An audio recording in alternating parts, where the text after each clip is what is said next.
Hello everyone. आज हम बात करेंगे एक बेहतरीन किताब जिसका नाम है सोफीज वर्ल्ड, सोफी का संसार। इसका 14 नंबर अध्याय करेंगे।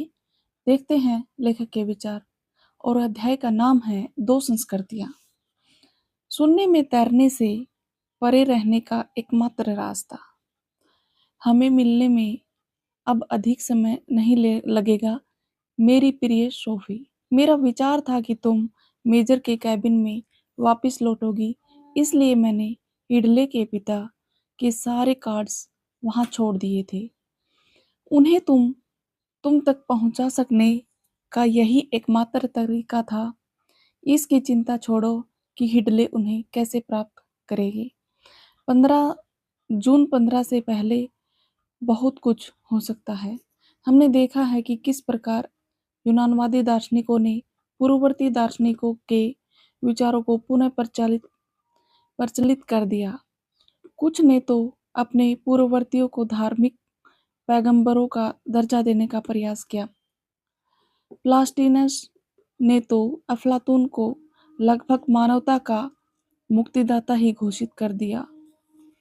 किंतु जैसा हम जानते हैं, उस अवधि में जिसकी हम चर्चा कर रहे हैं, यूनानी रोमन क्षेत्र के बाहर एक अन्य मुक्तिदाता ने जन्म लिया।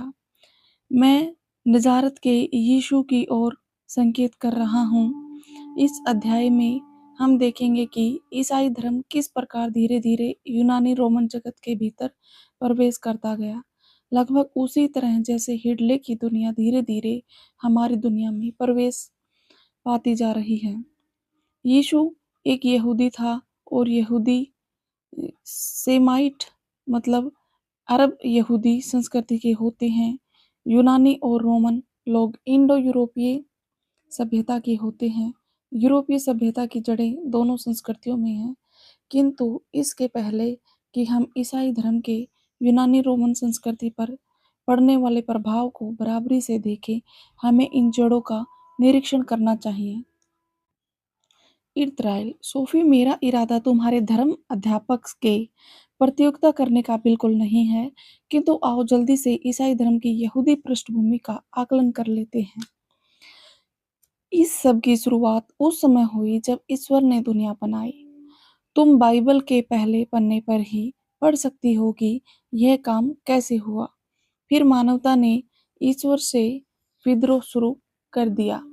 परिणाम स्वरूप उन्हें जो दंड दिया गया वह न केवल आदम और हव्वा का ईडन की बगिया से निष्कासित था, अपितु मृत्यु ने भी दुनिया में प्रवेश किया। मनुष्य की ईश्वर के प्रति अवज्ञा यह ऐसा विषय है जो बाइबल में शुरू से लेकर आखिर तक चलता रहता है। यदि हम बुक ऑफ जेनेसिस में और आगे जाते हैं तो हम बाढ़ और नोआ की नाव की बात करते हैं। फिर हम पढ़ते हैं कि ईश्वर ने अब्राहम और उसके बीच से एक पवित्र समझौता कर लिया। पवित्र समझौता या मुआहदा यह था कि अब्राहम और उसकी सभी संतानें भगवान के आदेशों का पालन करेंगी। बदले में ईश्वर ने वादा किया कि वह अब्राहम के सभी बच्चों की रक्षा करेगा।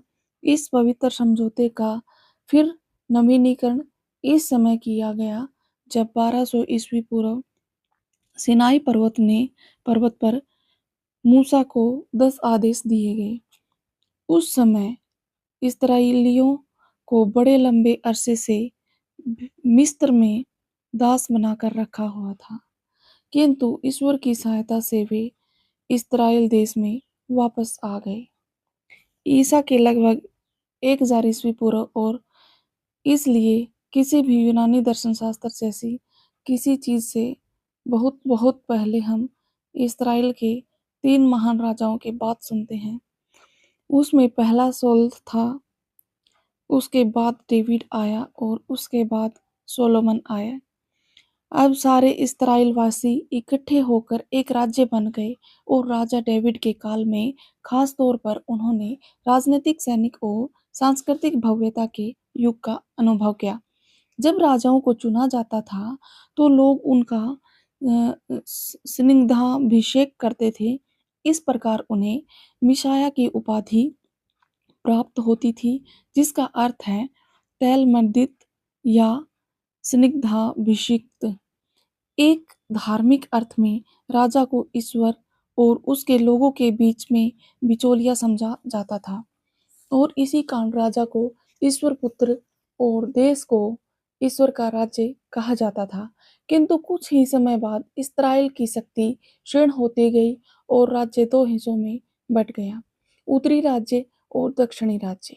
722 ईस्वी पूर्व उत्तरी राज्य पर एसीरियंस ने विजय प्राप्त कर ली और इसका सारा राजनीतिक और धार्मिक महत्व जाता रहा।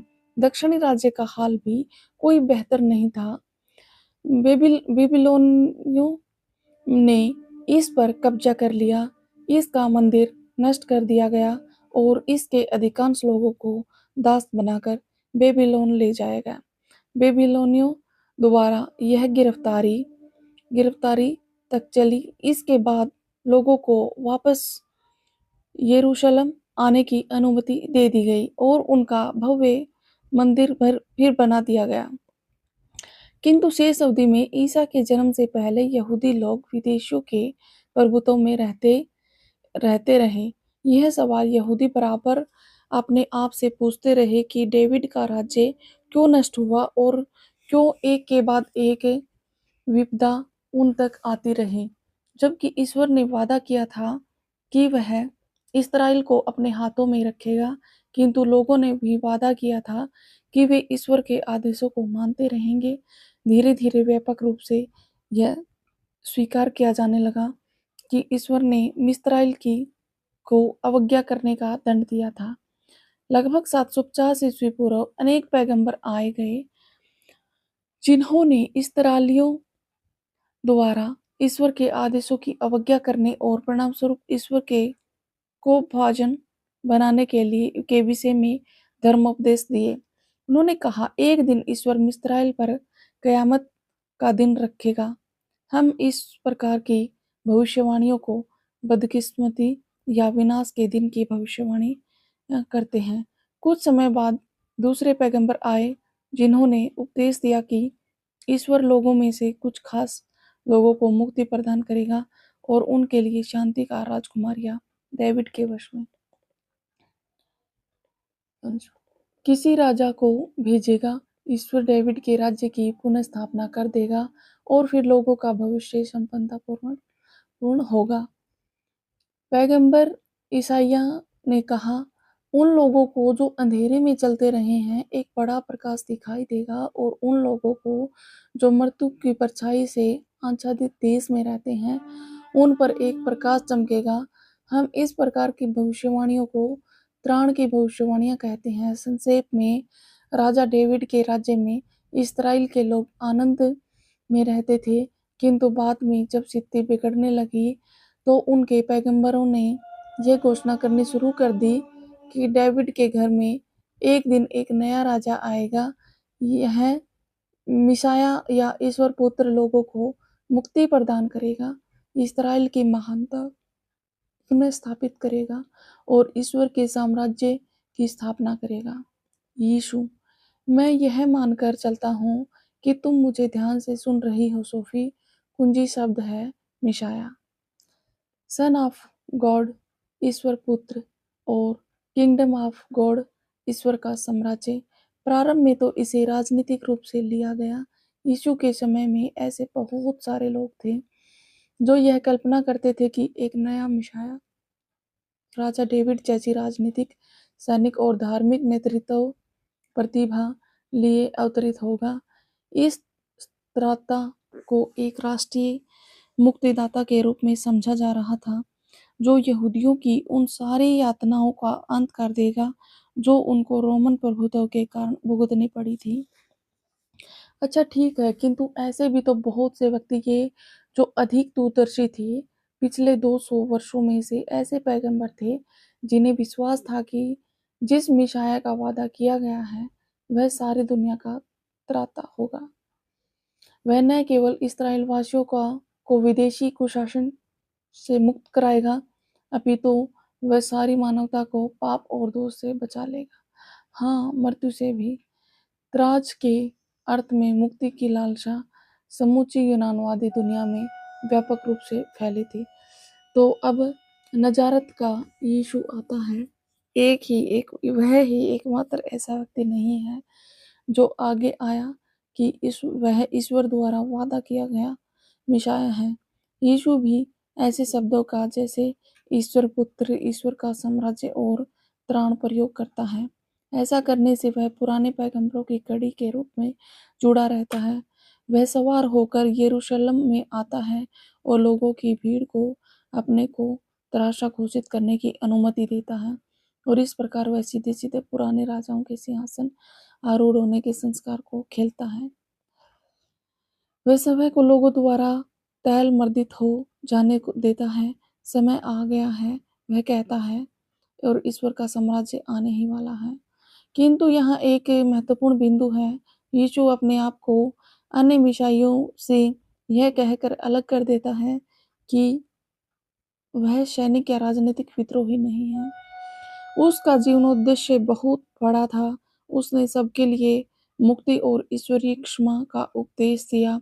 जिन लोगों से भी वह रास्ते में मिलता था, कहता था, उसका नाम लेने मात्र से ईश्वर ने तुम्हारे पाप क्षमा कर दिए हैं।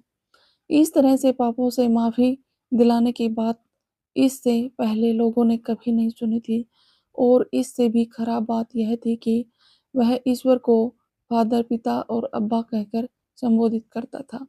यहूदी समुदाय में उस समय यह बात पूरी तरह से अप्रत्याशित थी। इसलिए यहूदी कानून बनाने और लिखने वालों में कोई उनके विरोध में एक लहर उठने में देर न लगी। स्थिति यह बनी, यीशु के समय में बहुत सारे लोग एक मिशाया के आगमन की प्रतीक्षा कर रहे थे, जो बिगुल बजाकर बड़े शानो शौकत से, दूसरे शब्दों में आग और तलवार का सहारा लेकर ईश्वर का साम्राज्य स्थापित कर देगा। ईश्वर का साम्राज्य, यह अभिव्यक्ति यीशु के उपदेशों में बार बार उठाया गया विषय है, किंतु एक बहुत बड़े और व्यापक अर्थ में। यीशु कहता है कि ईश्वर का साम्राज्य अपने पड़ोसी को प्रेम करने में, निर्बलों और निर्धनों के प्रति करुणा में, और उन्होंने गलती की है उन्हें क्षमा करने में है। युगों पुराने मुहावरे जिसके अर्थ में युद्ध का संकेत था, यीशु द्वारा उसी मुहावरे के प्रयोग से नए संदेश के अर्थ में एक नाटकीय आमूलचूल परिवर्तन था। लोग तो आशा कर रहे थे कि एक सैनिक नेता आएगा जो शीघ्र ही ईश्वर के साम्राज्य की स्थापना की घोषणा कर देगा, किंतु उसके स्थान पर आता है यीशु, अगर अगरखा और सैंडल पहने हुए।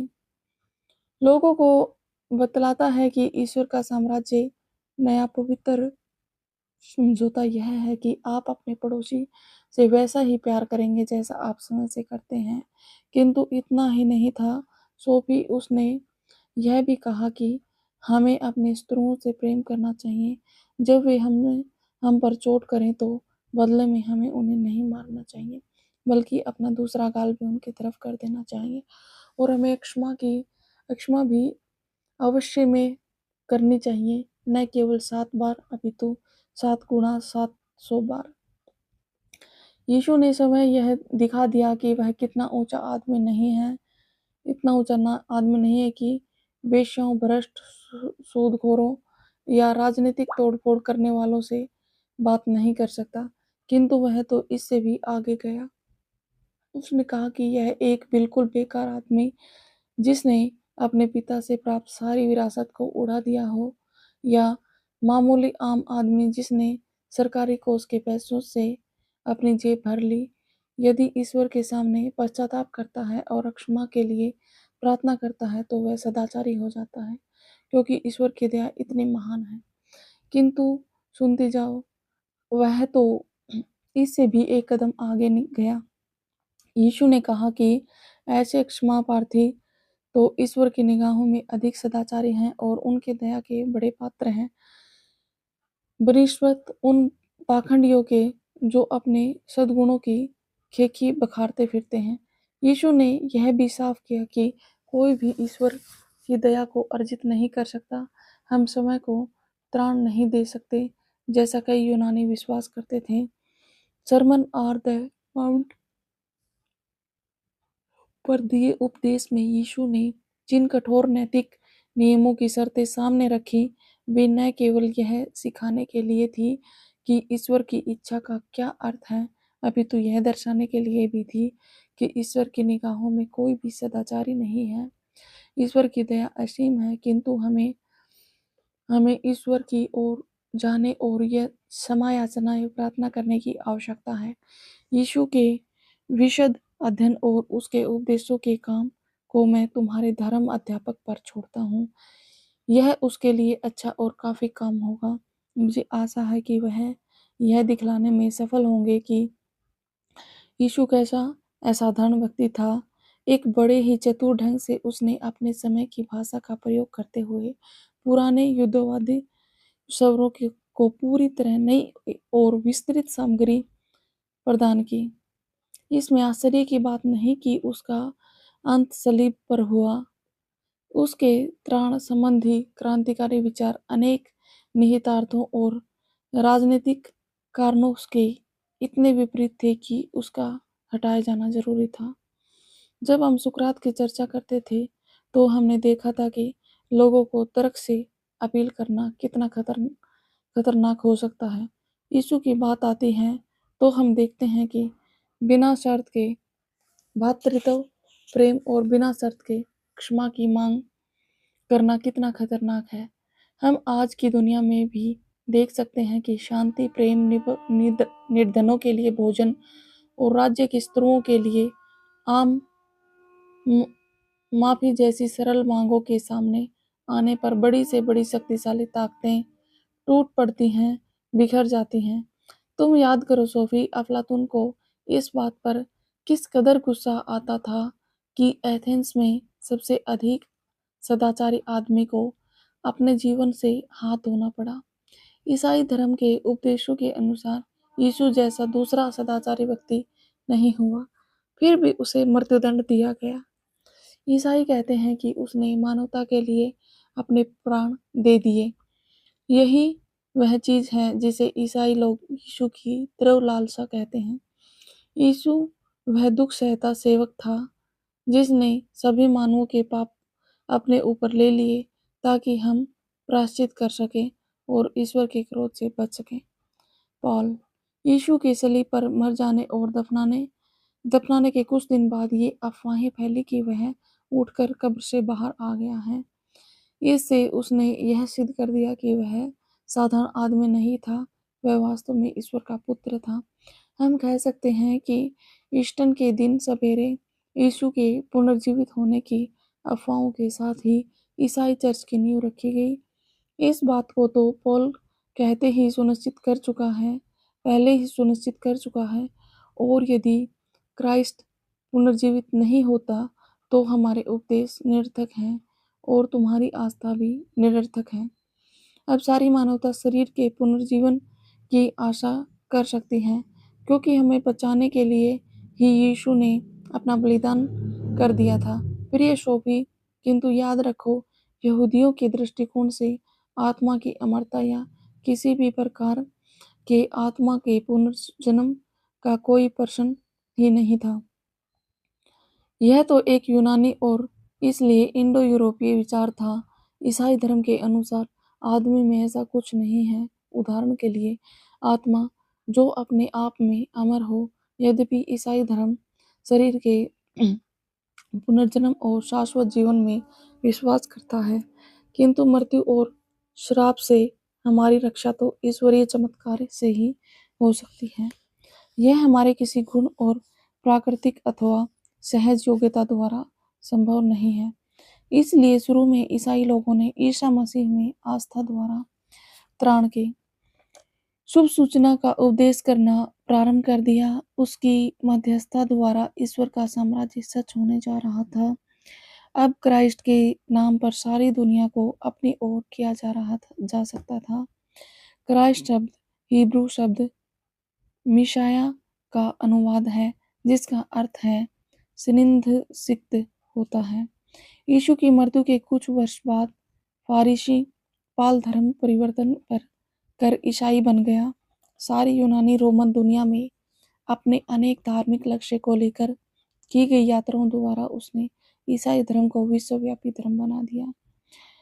हम उसकी चर्चा एक्टर्स ऑफ द एपाल्स पैगंबरों के कारनामों में सुनते हैं। प्रारंभिक ईसाई जनसमूह को लिखे गए पत्रों द्वारा हमें उन उपदेशों और दिशा निर्देशों की जानकारी मिलती है जो पाल ने ईसाइयों के लिए किए। फिर पाल एथेंस जाता है। वह सीधा इस दार्शनिक राजधानी के शहर चौराहे पर पहुंच जाता है और ऐसा कहा जाता है कि जब उसने सारे शहर में मूर्ति पूजा होते देखी तो उसकी आत्मा एक कचोटन के साथ उद्वेलित हो उठी। एथेंस में वह यूनानियों के सीने सिनेगाग में गया और एपिक्यूरियन एवं स्टोइक दार्शनिकों से बातचीत की। वे उसे एरोगोस की पहाड़ी पर ले गए। उससे पूछा, क्या आप कृपा करके एक उस नए सिद्धांत को हमें बताएंगे जिसका आप प्रचार करते हैं, क्योंकि आप हमारे कानों के लिए कुछ अजीब चीजें लेकर आए हैं। अतः हम आपसे जानना चाहते हैं कि वे क्या हैं, क्या अर्थ रखती हैं। क्या तुम इसकी कल्पना कर सकती हो सोफी? एक यहूदी एथेंस के बाजार में अचानक प्रकट होता है और एक तराता के बारे में बोलना शुरू कर देता है जिसे सलीब पर लटका दिया गया था और बाद में अपनी कब्र से निकल कर आ गया था। एथेंस में पाल के इस आगमन से भी हमें कुछ ऐसा भान होता है कि यूनानी दर्शन और ईसाई धर्म के त्राण सिद्धांत के बीच एक मुठभेड़ होने वाली थी। किंतु यह बात बिल्कुल साफ है कि पॉल एथेंस वासियों को इकट्ठा करने और अपनी बात उन्हें सुनाने में सफल हुआ था। एरोगोस से और एक्रोपोलिस के भव्य मंदिर के नीचे उसने निम्न भाषण दिए। ए एथेंस वासियों, मैं देखता हूँ कि सभी चीजों में आप लोग अधिक ही अंधविश्वासी हो।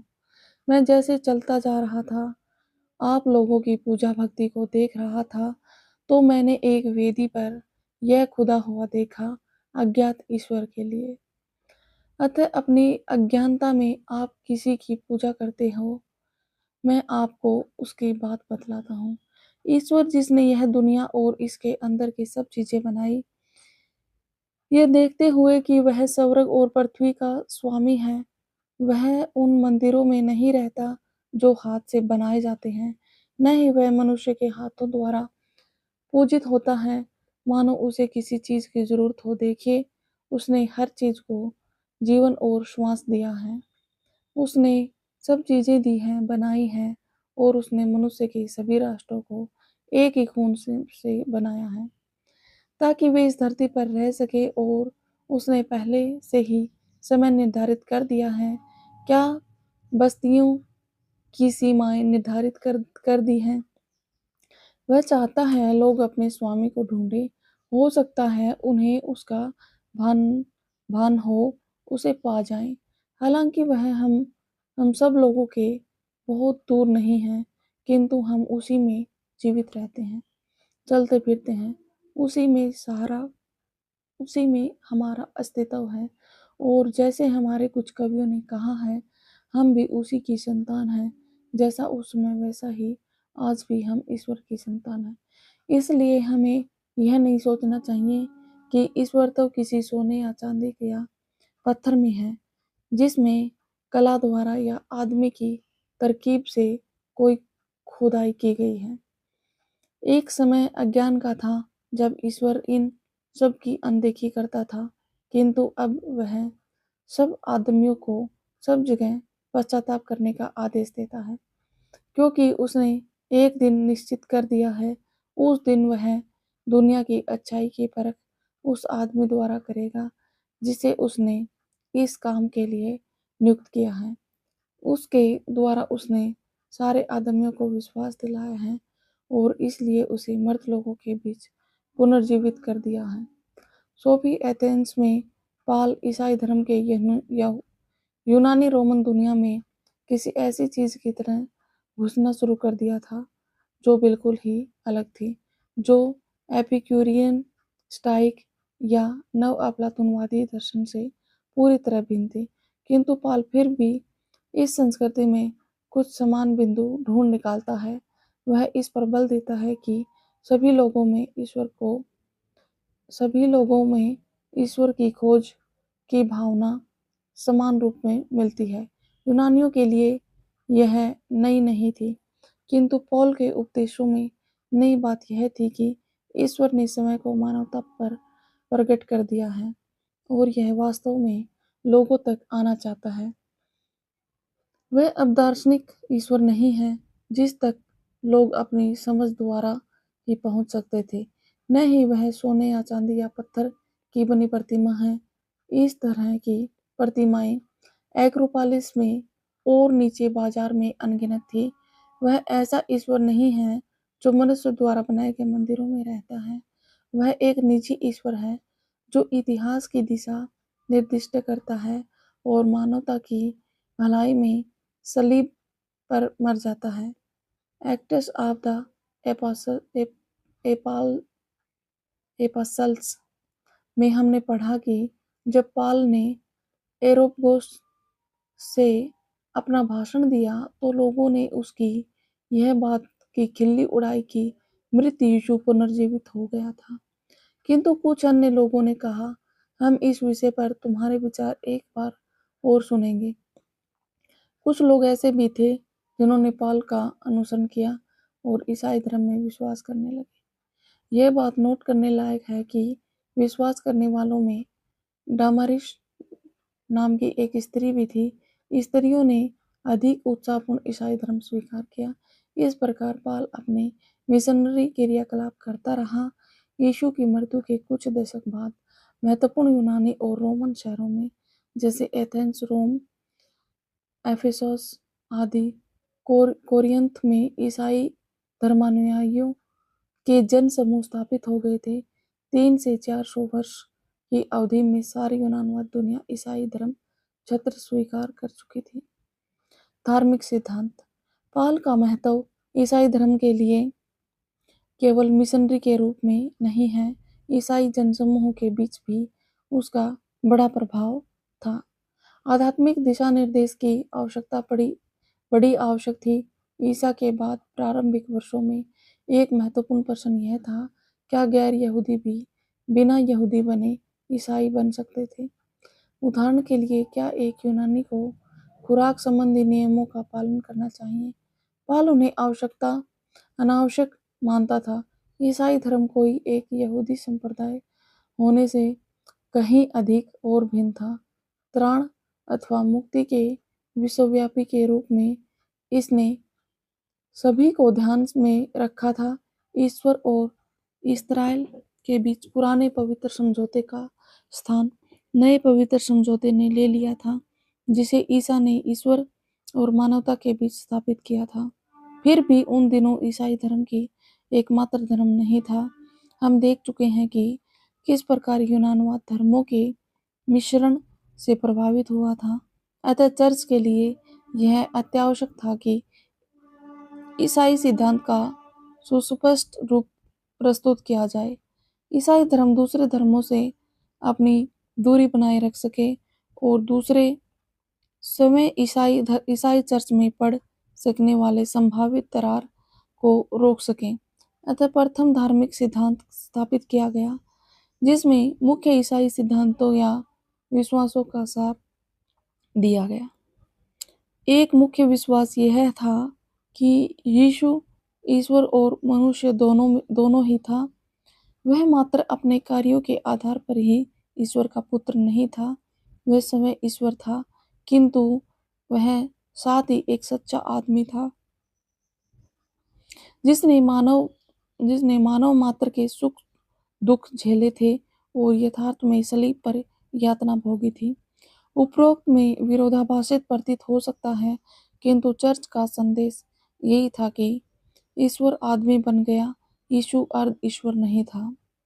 इस प्रकार के अर्ध देवताओं में विश्वास यूनानी और यूनानवादी धर्मों में काफी प्रचलित था। चर्च ने सिखाया कि यीशु संपूर्ण ईश्वर, संपूर्ण मानव था। मेरी प्रिय सोफी, अब मैं कुछ शब्द इस बारे में कहूँगा कि यह सब एक जगह कैसे टिकता है। ईसाई धर्म के यूनानी रोमन दुनिया में प्रवेश से हम दो संस्कृतियों का एक नाटकीय मिलन देखते हैं। हम इतिहास की एक महान सांस्कृतिक क्रांति से भी साक्षात्कार करते हैं। हम प्राचीनता के बाहर बस कदम रखने ही वाले हैं। प्रारंभिक यूनानी दार्शनिकों के समय से तब तक लगभग 1000 वर्ष बीत चुके हैं। अब इससे आगे हमारे सामने ईसाई मध्य युग है। यह भी लगभग 1000 वर्ष चला। जर्मन कवि गेटे ने एक बार कहा था, जो 3000 वर्षों के अनुभव से कोई प्रेरणा प्राप्त नहीं करता, वह बस कैसे न कैसे अपनी जीविका चला रहा है। मैं नहीं चाहता तुम्हारा अंत ऐसी दयनीय अवस्था में हो। मैं यथाशक्ति तुम्हारी ऐतिहासिक जड़ों से तुम्हें परिचित करा दूंगा। मानव बनने का यही एकमात्र तरीका है। यदि हम नंगे लगूर से कुछ अधिक बनना चाहते हैं, तो इसके लिए भी यही एकमात्र रास्ता है। शून्य में तैरने से परे रहने के लिए यही एकमात्र रास्ता है। मानव बनने का यही एकमात्र तरीका है। सो भी कुछ देर बैठी रही और बाड़ में से छोटे छोटे छेदों के पाग में टकटकी लगाए रखा। वह यह समझना शुरू कर रही थी कि अपनी ऐतिहासिक जड़ों को जानना इतना महत्वपूर्ण क्यों है। निश्चय ही यह इसराइल के लोगों के लिए महत्वपूर्ण रहा था। वह स्वयं तो एक साधारण व्यक्ति थी, किंतु यदि वह अपनी ऐतिहासिक जड़ों को जान लेती है, तो वह अपेक्षाकृत कुछ कम साधारण होगी। इस ग्रह पर वह थोड़े से वर्ष ही रहेगी, किंतु यदि मानवता का इतिहास उसका अपना इतिहास है, तो वह हजारों वर्ष की है। यहाँ पे हमारा 14 नंबर अध्याय खत्म होता है और ये उपन्यास कंटिन्यू करेंगे आगे की वीडियो में। और हमारी वीडियो में अंत तक बने रहने के लिए आपका बहुत बहुत धन्यवाद। Thank you so much.